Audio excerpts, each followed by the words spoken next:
Assalamualaikum warahmatullahi wabarakatuh. Salam sejahtera, salam Malaysia Madani dan salam anak Malaysia. Yang berusaha Tuan Pengerusi Majlis, Barisan Panel Hakim yang arif lagi bijaksana, berguru yang dihormati serta rakan-rakan yang saya kasihi.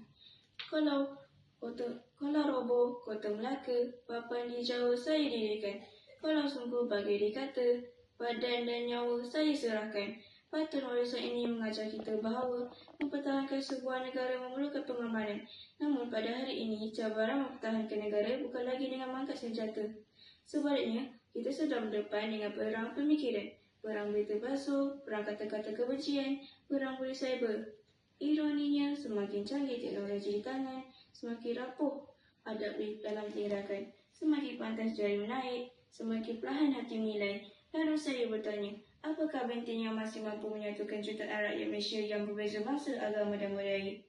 Jawapannya hanya satu, rukun negara. Bukan sekadar lafaz setiap kali perhimpunan, bukan sekadar tulisan yang terpampang di sekolah, tetapi sebuah janji, sebuah pegangan dan sebuah kompas yang memimpin rakyat Malaysia menuju perpaduan. Hadirin yang saya hormati, bayangkan Malaysia sebuah rumah yang indah. Rumah itu tidak akan kokoh tanpa tapak. Rumah itu tidak akan teguh tanpa tiang. Rumah itu tidak akan sempurna tanpa bumbung. Begitulah juga rukun negara.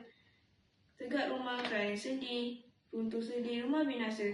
Tegak bangsa kerana budi, runtuh budi runtuhlah bangsa.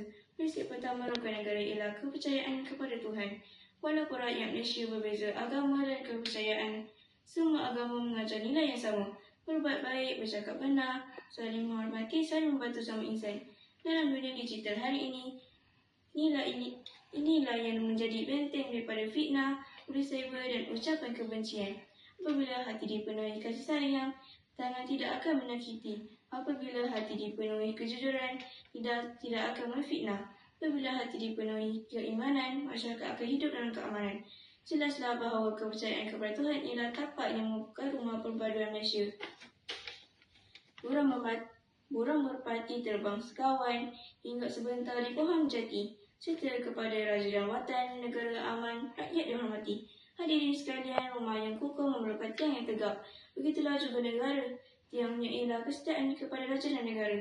Kesetiaan bukan sekadar berdiri tegak ketika lagu negaraku berkumandang.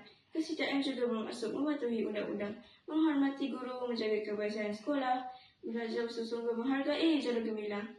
Malaysia kini melangkah maju dalam bidang teknologi digital, inovasi dan kecerdasan buatan.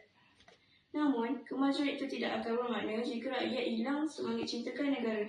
Ingatlah, anak-anak hari ini ialah jurutera, doktor, guru, saintis dan pemimpin negara pada masa hadapan.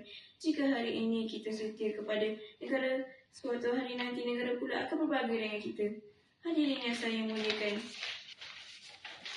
rumah tanpa burung tidak mampu melindungi penghuninya. Begitu juga negara tanpa adab. Prinsip kesepadan dan kesetaraan mengajar kita bahawa budi bahasa ialah lambang kemuliaan bangsa. Hari ini, ramai yang bijak menggunakan telefon pintar, namun belum tentu bijak menjaga tutur kata. Satu komen yang baik mampu menyatukan persahabatan, tetapi satu komen yang kasar mampu memutuskan persaudaraan. Pepatah Melayu mengingatkan kita, kerana pulut santan binasa, kerana mulut badan binasa.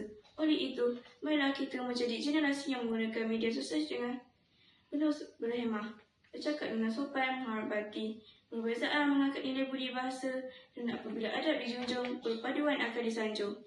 Sidang Dewan yang saya muliakan, kini jelaslah bahawa rukun negara bukan sekadar 5 prinsip untuk dihafal. Kepercayaan kepada Tuhan menjadi tapaknya, kesetiaan kepada raja dan negara menjadi tiangnya, kesepadan dan kesejahteraan menjadi bumbungnya. Apabila tapaknya kukuh, tiangnya teguh, bumbungnya utuh, maka berdirilah sebuah rumah yang indah bernama Malaysia. Rumah yang melindungi Melayu, rumah yang menamai Cina, rumah yang menyayangi India, rumah yang meraihkan Sabah dan Sarawak, rumah yang menyatukan kita semua sebagai anak Malaysia. Marilah kita membuktikan bahawa rukun negara bukan sekadar di bibir, tapi hidup dalam fikiran, subur dalam hati, terpancar dalam tindakan. Kerana perpaduan bukan warisan yang boleh dipinjam, tapi amanah yang wajib kita pertahankan. Bersatu kita teguh, bercerai kita roboh.